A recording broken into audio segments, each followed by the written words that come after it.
নমস্কার, বাঙালির ঘরকন্যায় সবাইকে স্বাগত। আজকে আমি বানাবো রাঙা আলুর টক।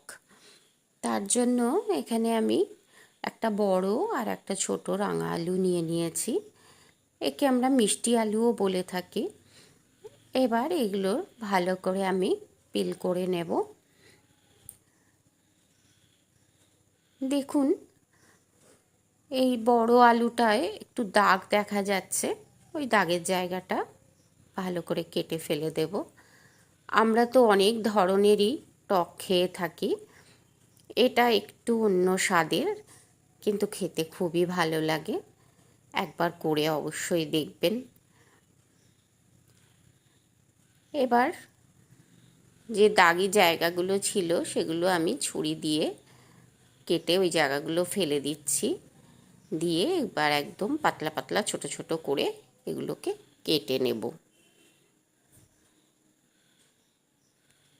দুটো রাঙা আলুকেই আমি এরকম পাতলা পাতলা করে কেটে নিয়েছি।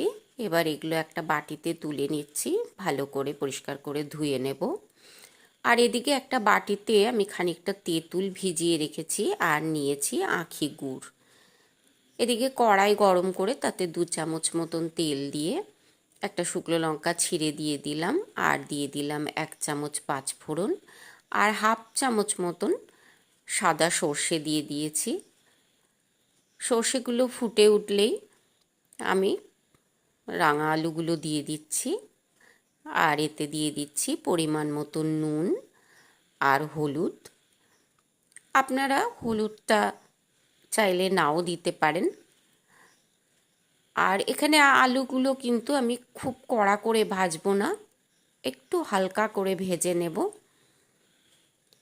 তারপরে এতে আমি অনেকটা জল দিয়ে দিলাম, কারণ যেহেতু এটা টক হবে, চাটনি নয়, তো টকটা একটু ঝোল হবে, সেজন্য জল দিয়েছি।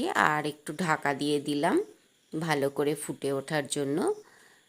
দেখুন ভালো করে ফুটে উঠেছে, আর আলুগুলোও কিন্তু একটু সেদ্ধও হয়ে গেছে।